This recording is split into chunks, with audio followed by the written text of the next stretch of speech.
Menarik nggak ya? Dan namun menarik sih ya, maksudnya valuasinya itu masih relatifly murah. Ini kan bisnisnya sebenarnya kayak mereka ada Adira. Jadi Adira itu kan model consumer. Consumer itu kan sebenarnya segmentasinya itu marginnya tebel gitu ya. Jadi marginnya tebel. Cuma mungkin gambarannya sedikit seperti ini ya. Kira-kira Adira kalau kita ngomongin dari sisi mobil, bisnisnya akan seperti apa? Nah, kalau kita lihat so far tadi kan data juga nggak terlalu bagus ya, automotive loans nggak terlalu bagus.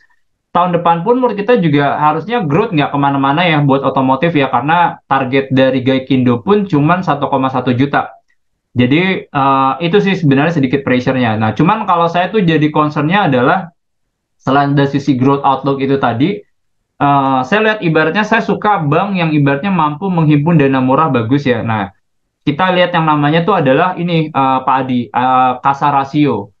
Nah, jadi saya ibaratnya kalau misalnya bank kasa rasionya naik, trennya positif, itu saya suka. Berarti artinya bank itu mampu himpun dana murah melalui mereka punya mobile banking app, digital app. Jadi ibaratnya fundingnya itu akan menjadi transaksional.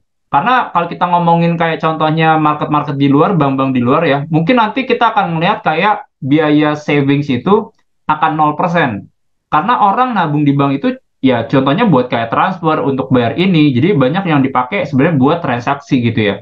Nah, jadi itu sih. Nah, si Bank Danamon kemarin PR-nya adalah mereka punya komposisi dana murah di Septembernya agak sedikit turun ketika kayak contohnya trennya si Bank Niaga itu trennya lagi bagus gitu ya. Nah, jadi seperti itu sih Pak Adi ya.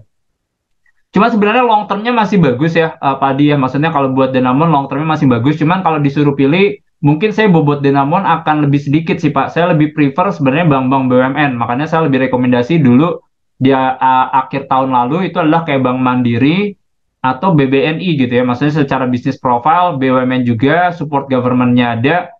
Seperti itu sih ya, Pak Adi ya. Bagus, menarik, cuman ya ada pilihan pick lain yang sebenarnya lebih menarik gitu ya, Pak Adi ya. Jadi itu ya. Pak Andi, Adaro fundamental bagus. Fundamental bagus, company kuat. Adaro, ITMG itu company kuat banget ya di sektor batu bara ya, PTB.